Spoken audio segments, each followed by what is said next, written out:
This meeting is being recorded.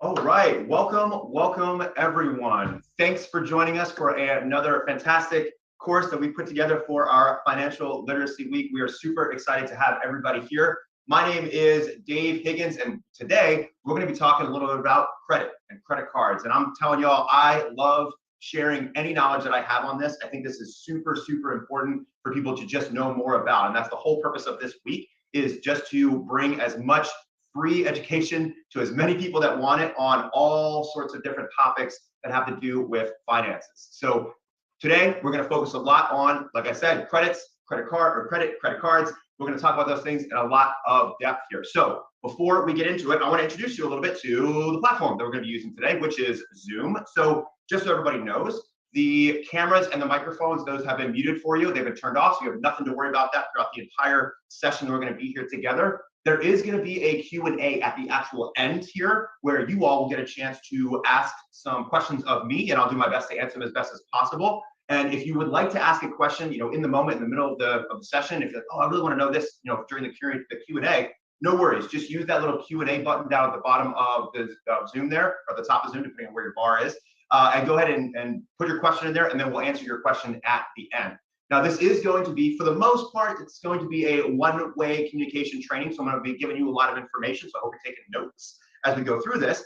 But I may ask for a couple pieces or a couple of times for you to have some interaction with me. And we're going to do that just using our chat feature that you've got there in Zoom as well. So I encourage everybody to use the chat to answer the questions as we go through that. And then as we go along the way, we might do a couple of raise hand time or features and things like that. We're probably not going to use that one too much, but it is an option there if you so choose. So again, at the end, we'll do a little bit of a Q&A. And if you've got questions, go ahead and throw them in there. And then the other resource within Zoom we're going to use a lot is the chat feature. So before we dive into anything regarding credit or credit cards or anything like that, there's a really important disclaimer that I have to put out there to everybody. And that is very simply that I am not a financial advisor. We are not a financial advisor. Everything that's in this training is for educational purposes only. So it doesn't take into account, your individual specific financial objectives, your situation, any needs that you have. And it really isn't recommended as, well, the recommendations we're going to provide really aren't recommended as, appropriate for every single person here. So in order to make the best financial decisions for yourself, we highly, highly encourage each and every one of you to conduct your own research and reach out to a licensed financial advisor if necessary. So with that out of the way, welcome to our credit and our credit cards course once again. So part of our Financial Literacy Week, in this session, we're going to talk a lot about generally credit scores, credit cards, how you can use credit cards to increase your credit score. This is one of those topics, I just mentioned it a few minutes ago, but it really is one of those topics that folks really don't. You are muted currently. Oh, that is strange. I don't know what happened here. Stand by, everybody. You're good now. You're back. Am I good now? I'm back. Am I back? All right. Thank you, Ryan. My producer just informed me that I was muted for a hot second, but I'm back up now. So this, like I said earlier, this topic. Oh, thank you for letting me know. You can hear me the whole time. I appreciate that. So you get to see me as in confused state. I hope that was worth it. I really enjoy talking about this topic and sharing this knowledge, because this is stuff that if I had known this in high school, in elementary school, even in college, I didn't learn about any of this stuff. And I'm sure a lot of you were in the same boat as me. My credit score would be leaps and bounds of better now if I had learned this stuff from back in school. So I'm hoping that you all can take some tips and tricks, things out of here to help you all grow and to get better and to, again, establish a higher credit score, learn how to use your credit cards in a responsible way that improves your life, improves your financial situation, so on and so forth. So first off, why do we even care about credit? Why should you care about credit in the first place? Well, think about some of the major life goals that you might have. So take a second, think about this. What are some major life goals that you have? Think about it. Maybe it's owning a car. Maybe you're interested in pursuing higher education. Maybe you are trying to buy a home one of these days. Or maybe you're the entrepreneurial type. You want to start a business. All of these things are very, very expensive. They're very expensive endeavors. And in order to help you achieve those goals, even if you don't necessarily have the money up front to afford those goals, or to work towards getting those goals, credit and credit cards and those types of things will really help you get to those particular goals.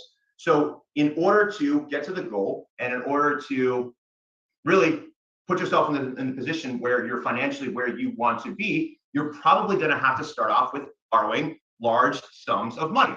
Well, where are you going to get these large sums of money? Typically from your banks, your credit unions, right? Lending institutions, we call them, right? So think banks, think credit unions. Now, these lending institutions, banks, credit unions, whatever have you, they're not just going to give you money because they don't know anything about you, right? They don't know anything about them. They're not just in the process of just lending money to anybody that they want. They want to lend money to people that they feel very confident are going to repay the money that they're lending. They're going to repay their debts. So they, the lenders, have to be cautious. And that caution enables lending institutions to continually lend out more money to more people without going bankrupt, right? So that's the whole idea. That's the whole idea there. And that is where credit comes in. That's where credit comes in. So credit, your level of credit or your credit score, an indicator of your amount of credit that you have, points to the, or allows the institution to look at you and say, is this person trustworthy? Can I trust that they're going to pay back the debts that they're supposed to do? So if you understand a good understanding, or if you develop a good understanding of credit, then you can use that to your advantage. So taking steps to ensure a strong credit profile is going to open a lot of doors for you when it comes to the financial opportunities that you want to put yourself in front of, so that way you can reach the financial goals that you set out for yourself. So what are we going to talk about today in terms of the big kind of high level things here? So there's four big things that we're going to talk about in today's course. So the first thing we're going to do is we're going to examine just how credit scores work. And I promise you right now, I am going to shatter some myths for you all that I bet you didn't know about credit scores, and we're going to get there. Some of you are going to want to jump through the computer screen and strangle me, because some of the stuff we're going to be busting here is most people don't know them, and when they learn about them, they go, oh my gosh, I had no idea. So we're going to do that first. We're also going to talk about how your credit score impacts your ability to secure credit, to secure debt, to secure loans. We're also going to talk about a couple benefits and maybe some drawbacks of credit cards. And then we'll also actually look at a couple different types of credit cards and how you can use those different types, depending on your credit situation, to leverage yourself up and increase your credit score, or just establish credit in the first place. So that's what we're going to be doing here today. So first off, you got to start here. What is a credit score? What does this even mean? Well, a credit score is a value, a numbered value that's used to assess your individual trustworthiness. We talked about trustworthiness earlier. Your individual trustworthiness to repay future debts. Your credit score, everybody's credit score, works on a range. So the lowest credit score out there is about 300. 300 is the lowest, and then the highest possible score that someone can get is 850. Now, I've never seen an 850 credit score. I'm sure someone's thinking like, is that even possible to get to 850? I've never personally seen it. So if anyone on this session here today, if you ever come across someone who has an 850 credit score, I want you to please reach out to me immediately, because I want to see that. I have never seen that before, and I would love to see it. So please share that with me, because it is really, really hard to get that high. Not to say you can't get a really high score, but it is really hard to get to that level. The best way to think about, now I'm sure most of you are not at the 850 credit score, right? So the best way to think about how to build credit for yourself is think of it as a cycle. In order to establish credit in the first place, or to increase your credit score, right? Either establishing or just increasing it, you first have to take on some debt. So you actually have to go into a little bit of debt in order to increase your credit score or to establish a credit score. As you acquire that debt and you repay that debt to the lending institution, your credit score is going to go up. And then as your credit score goes up, you're then going to gain access to more and different types of debt, more and different types of loans that are out there that you can then take on. And then you pay those off. And then you take on new debts, right? And the cycle just continues. That's the whole point. Starts with taking on some debt, paying off that debt, and then establishing some more, paying it off, right? And this will just keep increasing your score. So how does a credit score work? And where does it come from? What are these things, right? So here's the first time I'm actually going to ask you all to participate with me a little bit here. So we're going to use the chat for this.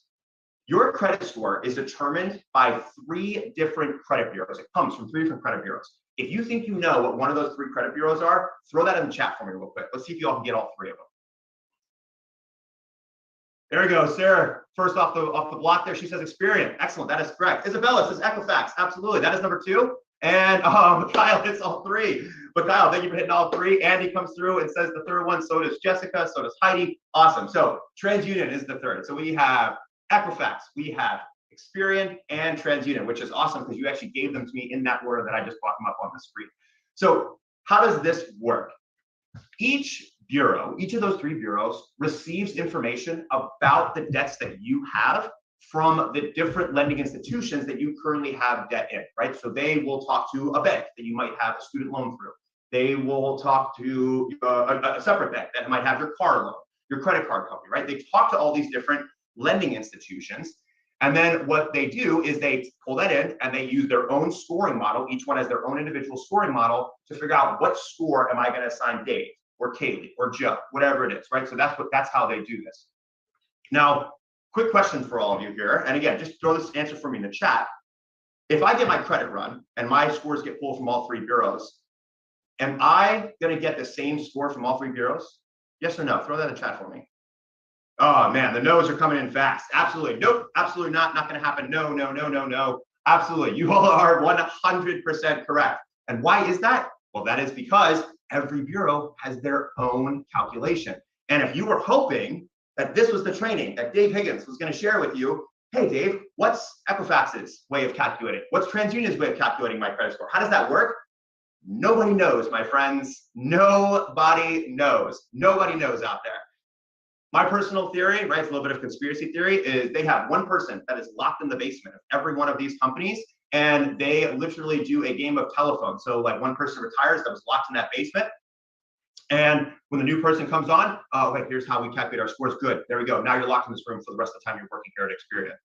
Nobody knows. I have had friends that have worked at the credit bureaus before. Even they can't tell me. Like, I can't tell you how exactly people calculate their scores.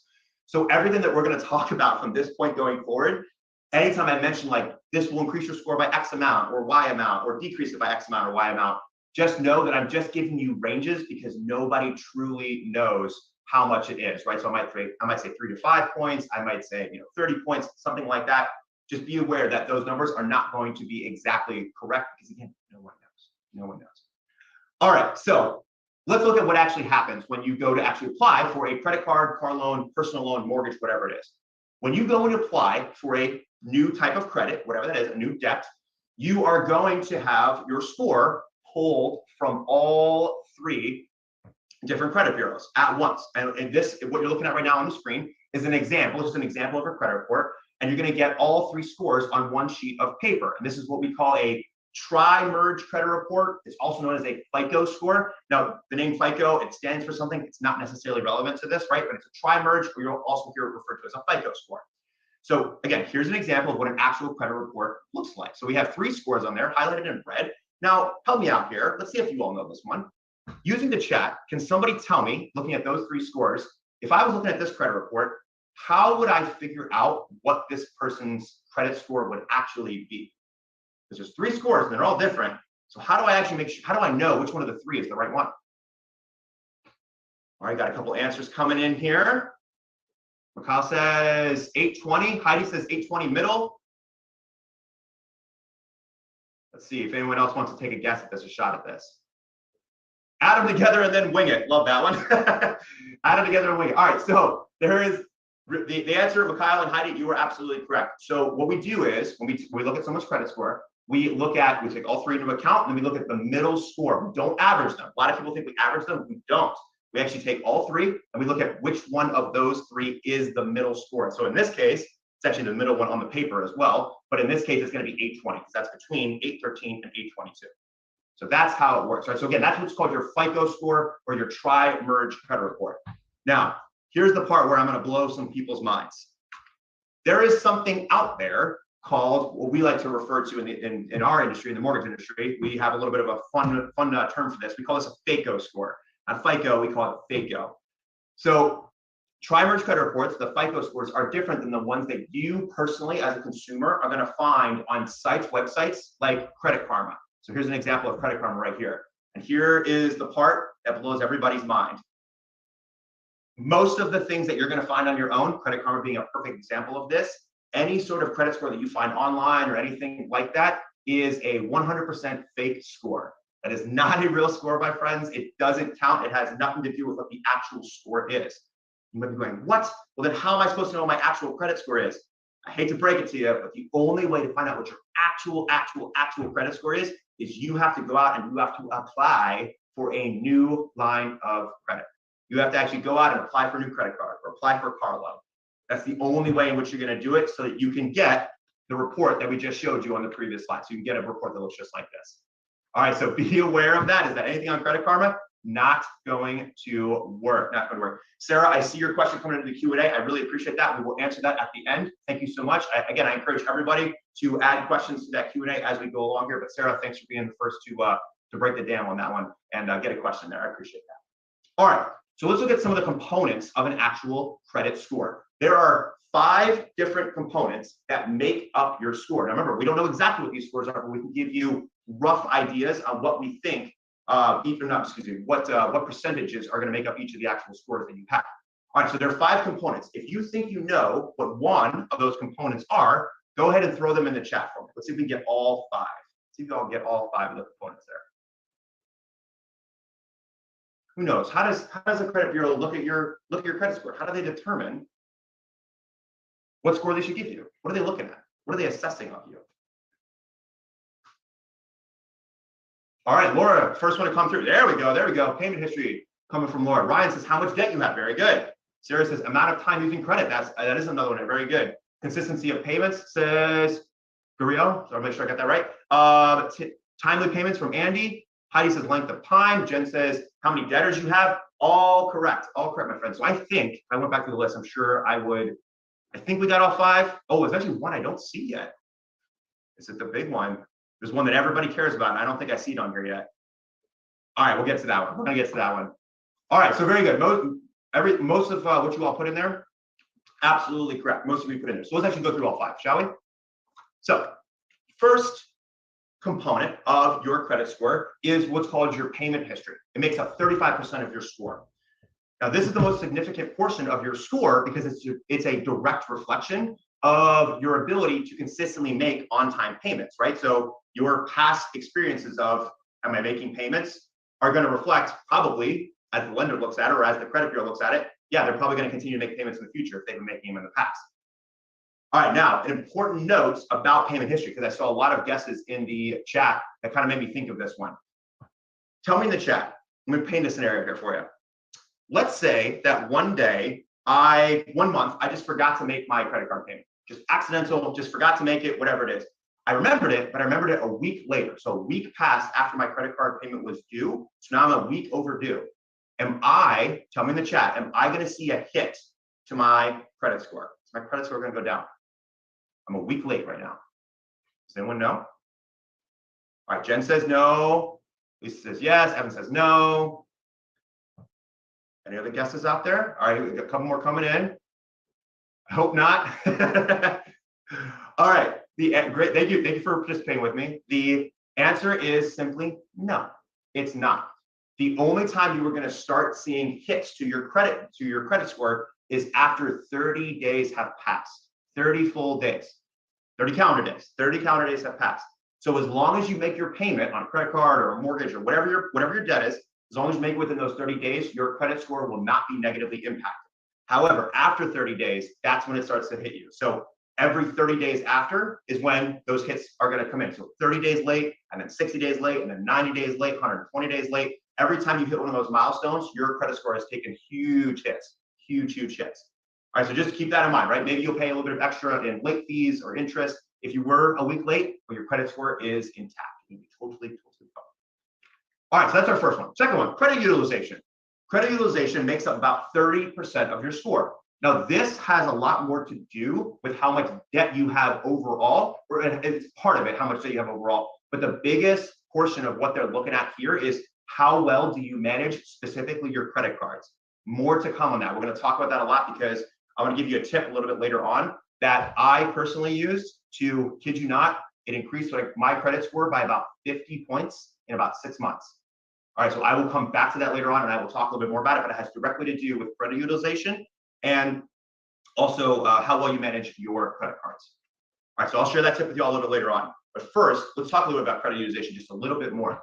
So your credit score, again, 30% here, is going to go up the better you do at keeping your total utilization for your credit cards under 30%. Under 30%. So let's just say, for the sake of argument, that if you have 2 credit cards that total $1,000 in possible credit line, right? So that's the maximum amount you can spend on both credit cards. What you want to do is you want to keep the spending on those credit cards under 30%.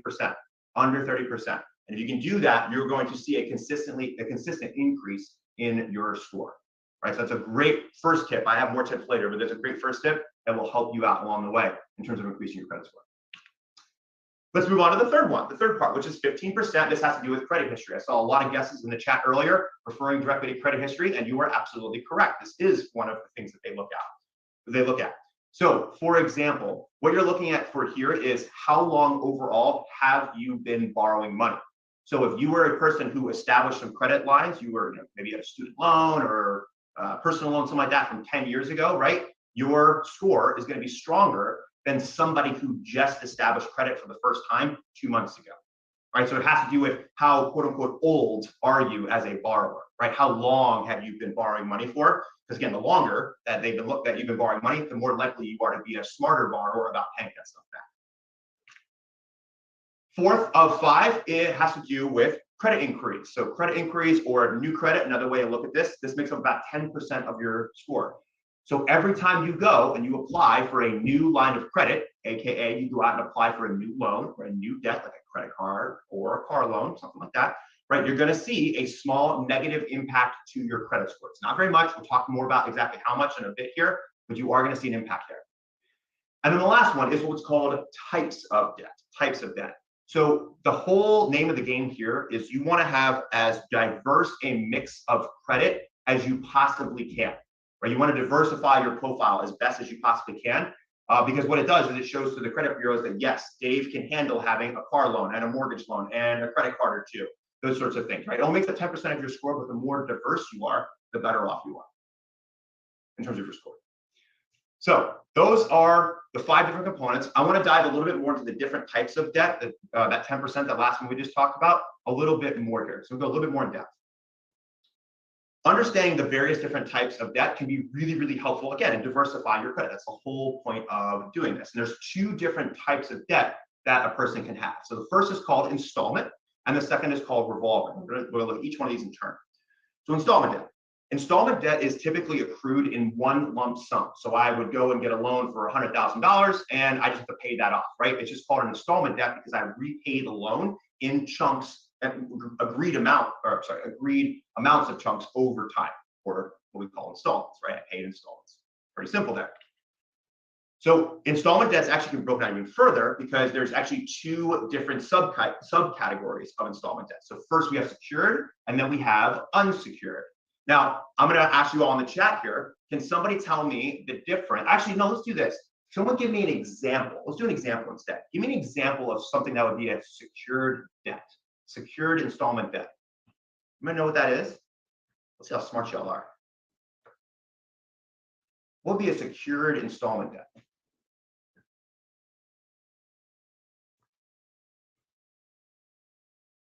Loan against your home. All right, very good, says Ram. I love that. Absolutely. Mortgage, yes, that's a perfect example of that. Very good. What else? Car, very good. Mikhail, very, very good. Absolutely. Yes, sir. That is absolutely correct. Student loan. Maybe. We'll come back to that one in a second here. We'll come back to that in a second. All right, so first one to look at again is the secured loans. Best examples of these are things like car loans, mortgages, those types of things. All right. And ultimately, what this means is that, actually, Rama just threw in there, an asset-backed loan. So what this has to do with, what the secured portion of an installment debt has to do with, refers specifically to collateral. So if I don't pay back my installment loan like I'm supposed to, what are they going to do? Well, they're going to take my collateral. They're going to take my car from me. They're going to take my house from me. Right? That's what that secured portion means. I put up the collateral. They take it away from me if I don't pay for it. Simple. Now, the second type is what we call an unsecured. So this is where student loans come into play. Unsecured debt. Student loans are a perfect example of this. We call them unsecured because they're not backed by any sort of asset or any sort of collateral, because whoever gave you the student loan can't repossess your education from you, right? They're not going to suck it back out of your head. So these loans, because of that, because there's no asset to offset the collateral there's no collateral to offset the loan. These are typically, not always, but they're typically accompanied by some higher interest rates. So those are the difference between the two different types of installment loans we have there. The second major type of debt is our revolving debt. And again, in the chat here, help me out here. I think I kind of let the cat out of the bag a little bit earlier here, but give me an example. What's an example of a revolving debt that a person might have?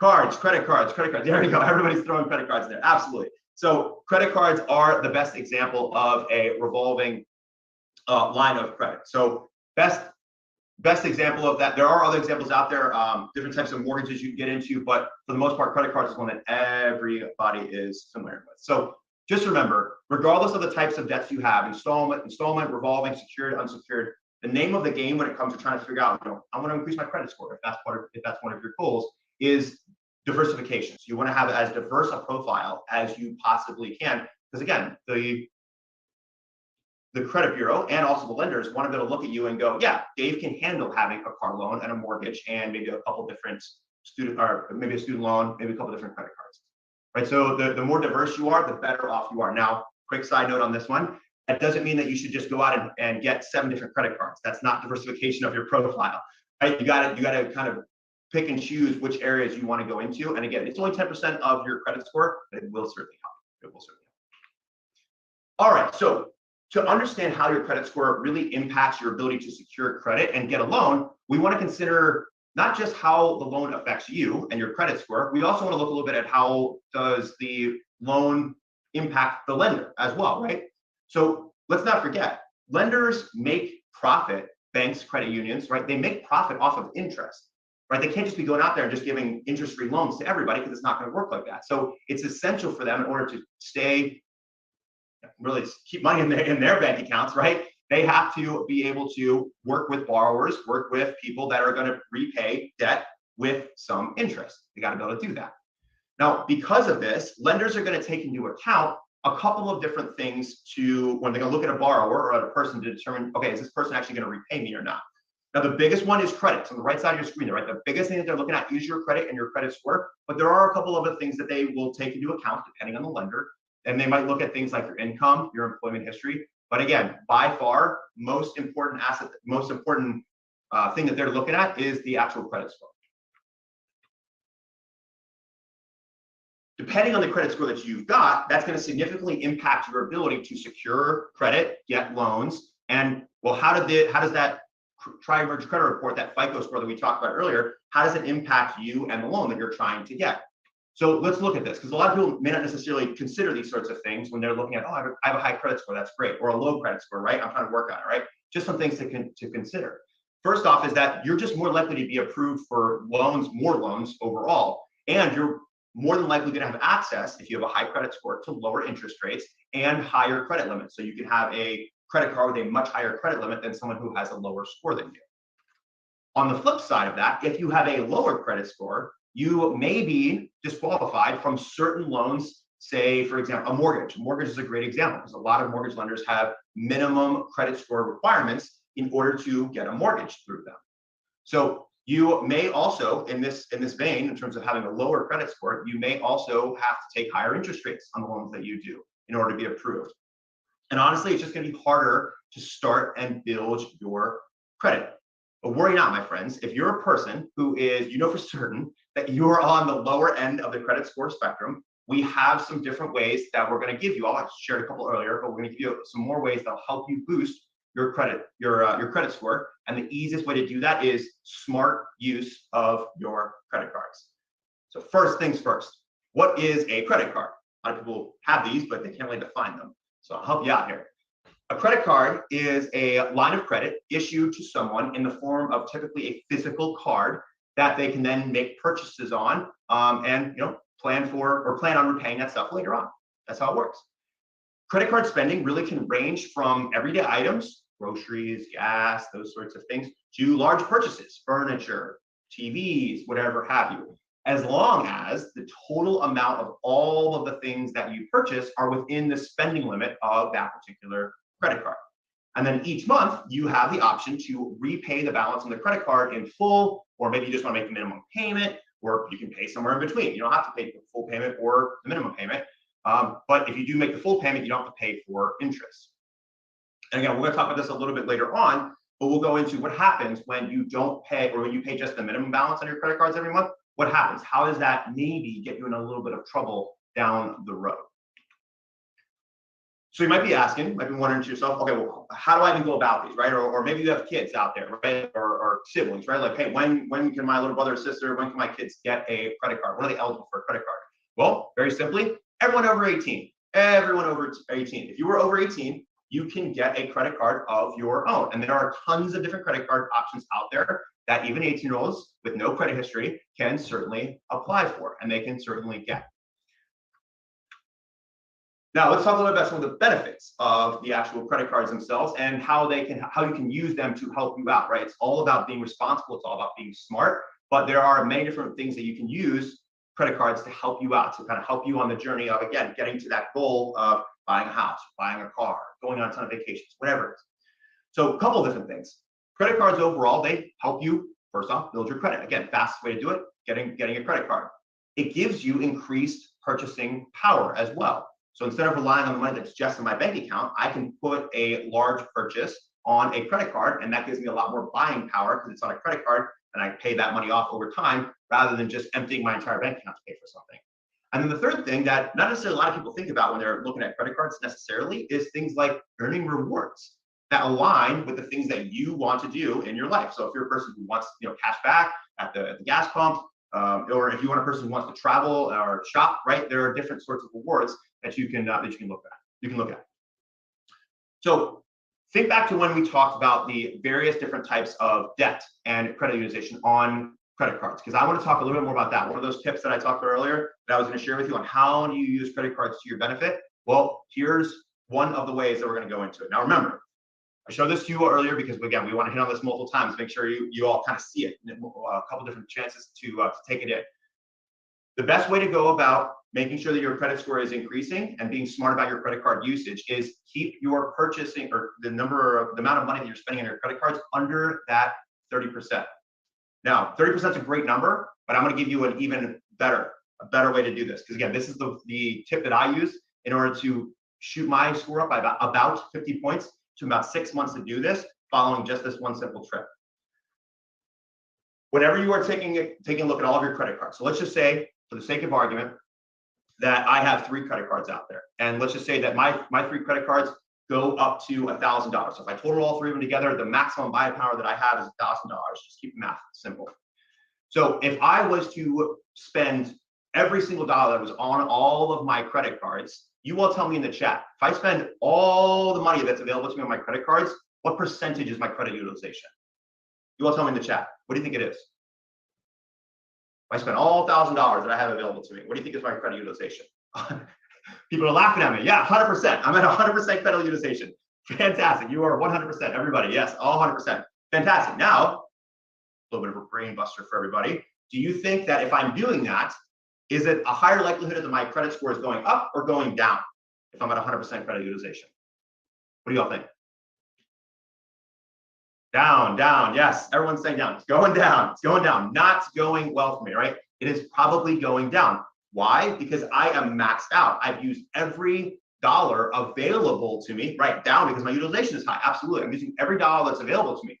So if some sort of unforeseen payment comes up that I have to pay for, maybe a car repair, or maybe I have a hospital bill I have to pay, something along those lines, I don't have any leverage to put any money on a credit card. So that makes the credit bureaus nervous. That makes them nervous. So here is, if you're able to afford to do this, what I'm about to go through here, I would highly suggest you try this out, because the lower that you can get your credit utilization down, the better off you can go. A lot of people are going to tell you, or you may have heard this before, that you should pay off your credit cards to zero every single month.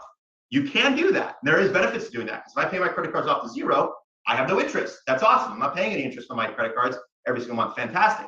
However, if I'm a person who wants to increase my credit score at the quickest way possible, I want you to try out something called the 10% rule, right? Give this a shot. Give this a shot. Remember, I'm not a financial advisor. I'm just giving you something that works very, very well for me. You are more than welcome to try it out if you find that it's beneficial to you. So in this 10% rule, what you do is you very simply, you have to go onto your various different credit cards, websites, wherever those are, American Express, Discover, whatever it is. Go onto the websites, find out when your statement closing date is. Statement closing date for that particular credit card, not your payment date. Statement closing date, not payment. What you should do, this is what I did. It worked out very, very well. Set a timer on your phone or whatever it is, set some sort of alarm for yourself 2 days prior to when that statement closing date is. And here's what you do. You don't pay it all the way down to zero. You pay it down to just $10 for the month. And you leave it there. You leave it just at those $10. What this is going to do is that when the credit card companies report to the credit bureaus, hey, what's Dave's balance right now? What's he at? Consistently, month over month, if you do this 10% rule, this 10%, $10 rule here, what they'll see is that, oh, Dave is paying his balance all the way down to $10, which means he has the money to pay down to $10 every single month, month over month. And what that's doing is it's showing that there is a $10 balance left on there every single time. And what this did for me was it very quickly, now I was just using credit card to do this in order to monitor it. It wasn't a perfect score, I knew that, but I was able to see that my increases in my scores as time went along, which is really awesome. So what it did was it showed to the credit card company, which then showed to the credit bureau, said, oh, Dave has a $10 balance on every single month. He's using it. It's not zeroed out. He's using it. So I know that he's good for the money that he's doing there, right? And that was drastically increasing my score. So that is a really, really, really awesome way to go about that. Again, I'm not a financial advisor. I'm not saying that every person should try this, right? But I'm just giving you something that worked out very, very well for me. And if you have the money, you have the ability to do so, I would suggest give it a shot. Give it a shot. All right. So a couple of things to consider with the credit card side of things. Everything about credit cards is all about responsibility, using credit cards responsibly. So there are some considerations that you should take into account when you're actually when you're actually taking a look at, or how am I spending? Am I doing things properly? Am I applying at the right times? Those sorts of things. So we're going to look at when to apply, or some best tips on when to apply. We're going to look at balances, interest rates, and we'll talk a little bit about card usage as well. Couple things to consider when it comes to figuring out, okay, should I actually apply? So first thing, every single time that you apply for a new line of credit, not just credit cards, but any sort of credit, right? Car loans, mortgages, this is also included. Every single time you apply for a new line of credit, whatever company you are applying for that credit card or that loan through would do what's called a hard inquiry, a FICO score, a tri-merge credit report, right? It kind of has 3 names: hard inquiry, tri-merge credit report, FICO score. They're all the same thing. What it means is that they are going to pull your FICO score, your AKA tri-merge credit report, and they're going to try to gain a comprehensive understanding of where your credit is reported by all 3 bureaus at once. All right, nothing really new here, but here is where it gets a little bit tricky, is that every single time you do one of these, you are going to see a drop in your score. Not by a lot, just by a tiny, tiny bit, and it is typically very temporary, but you're going to see it typically drop by about 1 to 3 points or so. No more than 5, but usually it's 1 to 3. So it's not usually a big deal, but keep that in mind whenever you're at a store and they say, do you want to apply for one of our store credit cards? You might want to take pause and go, do I want to do this right now? Because I probably am going to see a little bit of a dip in my credit score. So keep that in mind. Keep that in mind. Now, I'll give you another example of when you might want to be careful about where your credit score and where your credit score is and applying for a bunch of new loans out there. So mortgage lenders have very strict credit score requirements. I talked about this earlier, minimums that you have to have, a borrower has to have in order to qualify for a mortgage. Most lenders out there can get you a mortgage if you have a credit score of at least 580. That's usually the lowest they'll go. There are exceptions to that. So if you go and apply a credit card and you know that your credit score is kind of teetering on the edge there, what might happen? Well, you might actually get that credit inquiry might actually drop you below the minimum requirement for that mortgage, and now you don't have the ability to get that mortgage anymore. So you want to be very careful. It might be best if you just wait to apply for the loan until after the actual loan itself, the mortgage loan, has closed there. So again, just keep all this stuff. Just keep all of this stuff in mind. Keep all this stuff in mind. All right. One of the things to take in mind, or take into account when you're looking at credit cards is obviously the interest. You want to be very careful of that. Most credit cards are going to ask for you to pay some sort of minimum monthly payment, something like that, right? It depends on the card and how much credit line you have. If you continually pay the minimum payment, you're going to find that most of the minimum payment that you're paying on that credit card is just going towards paying off the interest on that credit card, not paying down any of the balance on the card, which means that depending on the interest rate on the card, your balance actually might be increasing, not going down month over month. You're constantly just paying the minimum balance. So I'm gonna give you an example of what I mean by this, all right? So just looking at, let's see what happens if I just paid the minimum balance over the course of a period of time. How long would it take for me to pay that off, all right? So let's say you have a $3,100 balance on a credit card. You're paying 15% in interest on that, and you're making the minimum monthly payments of $100 a month. If you exclusively made those minimum payments each and every month, it would take you a little over 3 years to pay all of that off. And the total interest that you would pay would be almost $900. You would pay just $900 in just that, in just the interest. So just something to keep in mind. Now, if we swap that out, let's say we didn't make the $100 payment minimum, we paid $200 payments a month, right? Not everybody can afford to pay off their whole credit cards. You can't follow that 10 rule that I talked about earlier, no worries. Let's see what happens if I just make a little bit more of an extra payment, $200 per month.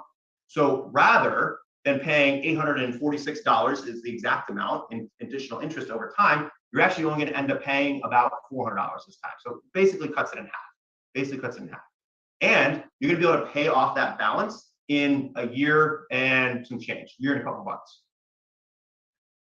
So doubling your monthly payment can be a big commitment in terms of your credit cards, right? Doubling that monthly payment from $100 to $200 can be a lot in terms of, what are you comfortable with financially, but it is going to pay off for you in the long run in terms of the overall interest that you're paying. One of the other things to consider when you're trying to be responsible with your credit card is knowing yourself and knowing how you spend. Know yourself, know how you spend, where do you like to spend?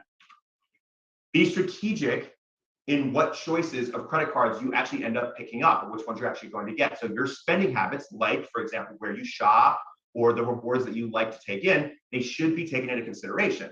So look at the full picture in terms of, okay, where do I like to go? What types of things I like to buy? What types of rewards am I looking for? It'll help you find the card that is best suited for you. So that way, when you do those credit inquiries, you're only doing one, and it's a strategic credit inquiry on the exact card that you want, rather than applying for 2 or 3 because you're not really sure which one you're looking for.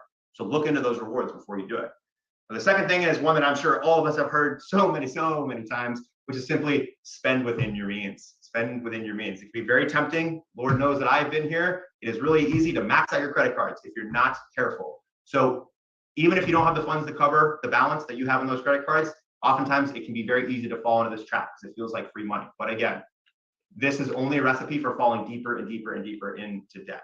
So just be careful, being very, very careful. The third thing has to do with unused credit cards. This is a little tip here as well. The institution that you have whatever the credit card through, they have the right to close that credit card out whenever they want, close the account on that credit card whenever they want. So if they notice that your card has been neglected, it's not being used, right? They're just seeing zero balances month over month over month over month over month. Well, they might go, well, Dave's not using his credit card, so I guess we can just close this out. Once your account is closed, what happens is that it is actually going to hurt you more than likely. It's going to hurt your credit score. Reason being is that you have a credit card on there that is not on there anymore. And odds are it's probably one that is increasing your average length of your credit history, right? Remember we talked about that in the 5 factors. 15% of your credit history has to do, or sorry, 50% of your score comes from your credit history.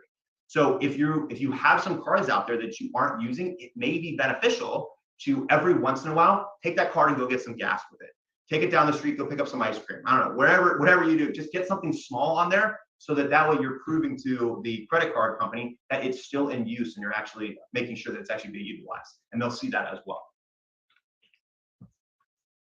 If you don't do this, again, they might close that account and it's overall going to hurt could hurt your long-term history of your credit that you have on your account. So again, be aware of it, Last couple of things here, There's lots of different types of cards out there.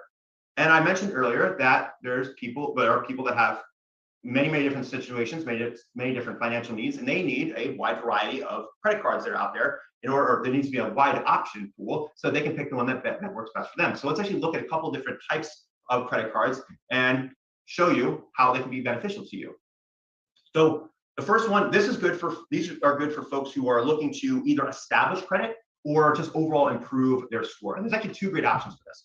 So the two options here really have to do with what's called secured and student credit cards, right? So let's look at these a little bit more in depth. So first off, on the secured side, secured credit cards are available to consumers who are able to put down some sort of security deposit in order to open the account.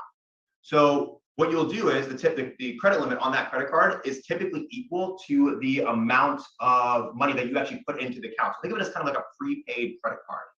And what this does is it shows the credit card company and it shows the credit bureaus as well that you are being responsible with the card over time, and you're going to be able to then kind of get yourself into the world of getting a credit score and actually building up your credit there.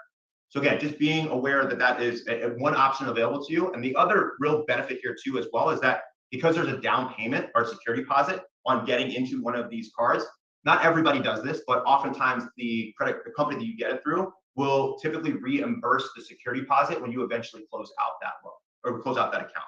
So just something to consider there. The second one is for student credit cards, available to college students who are looking to build some credit for themselves. And in order to qualify for a student credit card, typically you just got to prove to them that you are an enrolled student, send them documentation. And then once you've opened the account, you can use that just like a regular credit card to start building some credit for yourself. Typically, these don't involve any sort of perks or incentives, like travel points or shopping things or cash back, those sorts of stuff. But again, a great way to get started. Now, speaking of credit cards with incentives, with points, with cash back, those sorts of things, rewards cards are fairly self-explanatory. They're just credit cards that offer rewards back on your purchases. So there's actually a couple different types of these as well. And they're called flat rate and tiered cards. So flat rate cards often typically offer some sort of fixed percentage in terms of cash back. So your standard fixed rate might be 1.5%. That's what I have on one of my cards, right? So every time I make a purchase, I get 1.5% interest, or excuse me, not interest. I get 1.5% cash back on that purchase. But that depends on the credit card company that you're going through. There are some that offer more. The second one is called tiered rewards cards. So tiered reward cards work a little bit differently, and they tier out the rewards that you can get based off of different types of purchases. So for example, maybe you're going to get 6% back on groceries, or you're going to get 3% back off of retail spending. You're going to get another 1.5% back on travel points, something like that. So again, this goes back to being smart and strategic about which credit card that you actually go out and seek out. If you can get to the tiered card, if you use a tiered card or a flat rate card, what works best for you? What works best for your financial situation? And are you aligning the benefits of that card with how you want rewards to come into you? And then last but certainly not least, this is a great tip for those who maybe can't necessarily follow that $10 rule, that 10% rule that I talked about a little bit earlier. Again, this isn't for everybody, but just a suggestion. So you could do what's called a balance transfer credit card. So ideally, all of us, we want to avoid paying for interest. If we can avoid that, we'll gladly take it. But because interest rates on credit cards are just so high, a lot of people can get trapped in the cycle of, again, maybe they spend a little bit more than they should have on a credit card, right? And now they're making lower payments every month than they want to, right? Maybe it's the minimum payment, maybe it's a little bit more, but they're not really paying off their credit card. So one of the ways in which you can pay off some credit card debt without actually paying interest is to apply for a credit card that does a 0% interest rate for a set period of time. And then you can do a balance transfer from the current card you have to your new credit card. So this enables you the freedom to repay some of the credit that you have without falling into the cycle of debt that only paying those interest payments are there though. So be cautious though, because remember, again, every time you apply for a credit card, your credit score does take a little bit of a hit, about 1 to 3 points, no more than 5. So if you already have a lower credit score and you're applying for a card in order to do this, that may disqualify you from getting things like a mortgage or a car loan or something like that. So just be careful. Just be careful when you think about this stuff. There are a couple of other stipulations that typically come with balance transfer cards, just things to make you aware of that we wanted to kind of walk you through here real quick. So first off, typically in order to get one of these in the first place, you have to have better credit. Doesn't mean that it's impossible to do this with a lower credit score, but you usually have to have good or excellent credit there. depending on the card issuer, there's typically some sort of repayment, or sorry, there's some sort of time frame in which that 0% is going to eventually drop off. So 6 to 18 months depends on the credit card. That's it really just depends on the credit card. And then the third one is some of them also offer a transfer fee that can be anywhere from 3 to 5%. So make sure, again, when you're taking this into account, when you're determining which debt repayment plan you're going to work with, if you're going to try this account, make sure this approach, make sure you read the fine print, make sure that there's nothing there that you're missing. All right, my friends, that brings us to the end of the little session that we have here, right? Now, again, as a reminder, and I said it a couple times throughout the presentation, we're not financial advisors on any of this stuff. Everything that we talk about in this training is purely for educational purposes. I gave you a couple of tips and tricks of things that I do that have helped me in the past, but it may not necessarily work for every single person in here. So keep in mind that everything that we've talked about, the material doesn't necessarily take into account your financial objectives, your situation, your needs, because they're different than mine. And it's not recommended, everything in here is not recommended as specific recommendations appropriate directly to you. So in order to make those best financial decisions, we highly, highly encourage to conduct your own research and seek the advice of a licensed financial advisor if you're looking to take on any of the things that are some of the tips that we talked about today. All right. So we've gotten to the end here. We've got a little time. This is perfect. We've got about 10 minutes left for a Q&A. Again, I'm going to ask everyone to go ahead and if you have any questions, drop them in the Q&A for me, and then I'll go through and I will answer them in turn. If we don't get to all of your questions, don't worry. We'll make sure to reach out to you through email and get you the answer that you are looking for. Okay, so we'll start first with, let's see, where are my questions here? There they are. Sarah, yesterday we talked about using apps like Mint. Do they also use bingo scores? Oh, Sarah, I'm so sorry because I can feel you wanting to jump through the computer at me. Yes, I'm sorry. They do. Websites like Mint, websites like, again, Credit Karma, any of that other stuff like that, they use their own scoring models that are separate from because remember the TransUnion, the Experian, and the Equifax, they have those three people that are locked in the basement there, right? They're the only people that know how exactly those three companies do their scoring. So Mint and Credit Karma and all those, they have to take their, let's call it their best guess of what they think your score is going to be, but they have to do it based on their own model because Experian's not going to give it to them, TransUnion's not going to give it to them, so on and so forth, right? So absolutely, Mint does, yes. All right, so let's see here. The next one is, Andy asks, what improves your FICO score the best when paying off revolving credit card debt, paying in full or keeping a small balance? So we talked about that, right, Andy? We talked about that 10% rule that I talked about. Now I do want to back up because I realized I made a mistake a little bit earlier when I was talking about that 10% rule. On the slide, you saw something called 10%, and I said $10. So what we typically refer to this as, I call it the 10 and 10 rule. So in order to increase your score the most, Andy, you want to keep your credit cards on, not necessarily under 30. 30 will help, under 30% will help, but you want to keep it under 10%. The reason that I specifically spoke to the $10 portion of it, and it's just easy to remember, 10 and 10 rule, is that there is if I pay my credit card down to just $10 every single month, right? Remember on the statement closing date, not on the payment date, statement closing date, the likelihood of me spending enough money on that credit card to go above that 10%, right? From $10, I'm probably not going to, I'm not going to go out and buy a whole new set of furniture and a TV, or a new car and a credit card, whatever it is. I'm not going to do that. So if you do it just 2 days prior to that statement closing date, the number that's going to get reported to the credit bureaus is going to be very, very close to that $10. But again, the purpose of doing that is that every single month, the credit bureaus can then see, oh, look at that. Dave is using his credit card every single month, right? Sometimes it's $17, sometimes it's $20, sometimes it's $10, but he's using it every single month. So I'm not going to close the account out, looking at Dave and going, I'm not going to close this account out because he's using it. And he's also being very smart with his money. I'm giving him a lot of rope. Let's say $1,000 on that credit card. He has $1,000 he could spend, but he's not hanging himself with it. He has $1,000 of rope to spend, but he's not hanging himself with it because he's paying it down to $10 every single month. So that's one right there. Great question there, Andy. All right, Ryan Hunter asks, what is a typical starting credit score? Oh, Ryan, great question, my friend. I wish I had an answer for you. Again, it's one of those things that you're gonna have to find out from Experian and TransUnion. You have to become that person who's locked in the basement at one of those three credit bureaus, because even my friend that used to work there, can't even tell me. He's like, I have no idea. I don't know where you start. You kind of just pop up on the radar. That's the best way I explained it to you. You don't have any credit, you kind of just pop up all of a sudden. You'll have a number. It's not going to be 800 right off the bat. It'll probably be 500 range, something like that. But I can't give a specific number because again, I don't want you to come after me later on and go, Dave gave me a number and that was wrong, and I don't want that to happen to me, right? So You don't necessarily know. I wish I could give you a better answer than that. All right, let's see here. So I'm gonna see if there's any other questions. Got about 5 minutes left. All right. I think, just make sure I'm not missing anything.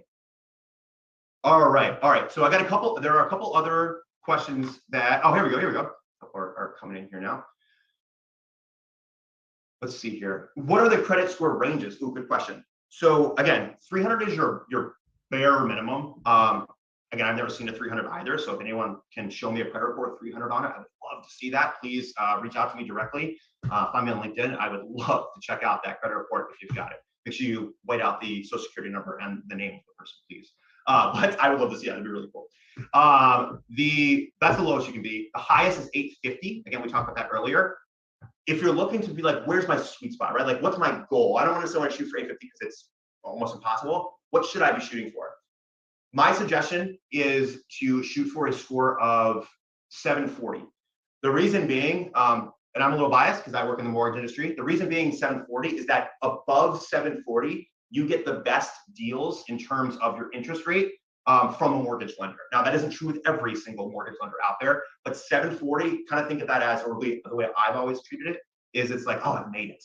I got to 740. I remember that happening. I'm like, yes, I hit 740. That's what I wanted to do because I took some very harsh hits to my credit score when I was younger. But when I got back up to 740, I was like, good. I know that I now have the best pricing possible on a mortgage. And I know mortgage lenders are typically very stringent about who they give loans to.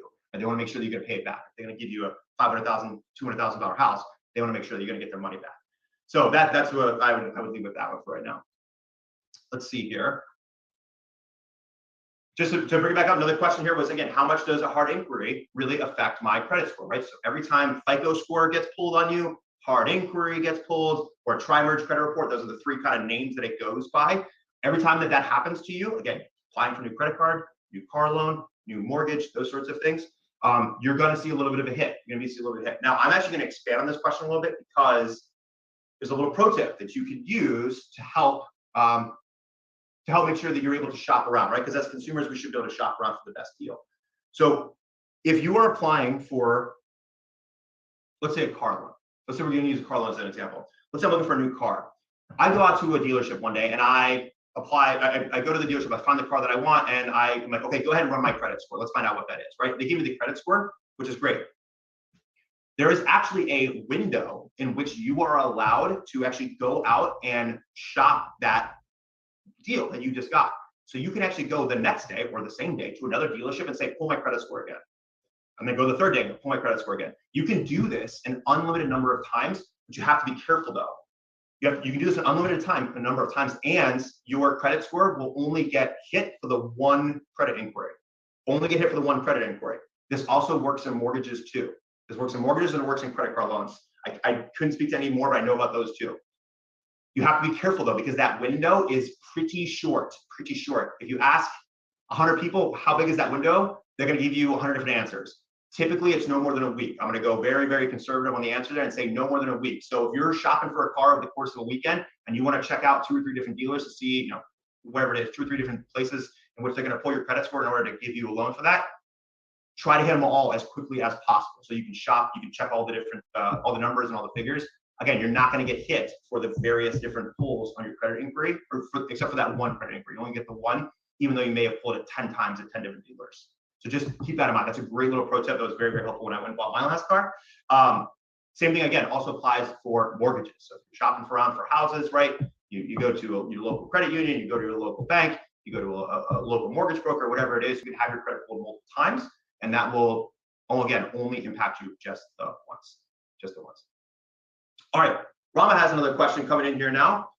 Oh, sorry for my last 2 people. I didn't give you credit for asking a question. My apologies. They've disappeared from my screen, so I can't see them anymore. But thank you for asking those questions. So Rama wants to know, again, minimum payment or full balance on credit card, which is better? That's a tough one. It depends on what your goals are, Rama. It really, really. If you are a person who is a little bit strapped for cash and you don't want to be paying any interest at all, right? You just don't want to worry about that. I don't want to pay for any interest. I'm a little strapped for cash right now. I would suggest you can't do this 10% rule, right? That's the advice I'm giving right now. I would just pay the full balance because you're a little strapped for cash. If you're a person who is trying to increase your credit score, so maybe you're not necessarily strapped for cash, but you're trying to increase your credit score, minimum payment could work, but don't forget that credit utilization that we talked about earlier, you want to get it underneath that 10% threshold if possible. So I wouldn't necessarily pay the minimum payment. I would just pay as much as you possibly can where you're still comfortable. Before that would be the better way to go. So I would stay away probably from the minimum payment side of things. But again, it really kind of just depends on your goals personally. So, all right, my friends, it is 1 o'clock. I am going to get to the other questions that are out there. If there's any more that do pop in here, I want to say thanks so much for being here today. Thanks for taking advantage of the trainings that we've offered you, so you can get some more information for yourself on how to properly utilize credit cards, just everything that we're putting on for Financial Literacy Week. So again, my name is Dave Higgins. Thanks so much for being here, and I hope you have a wonderful rest of your Tuesday.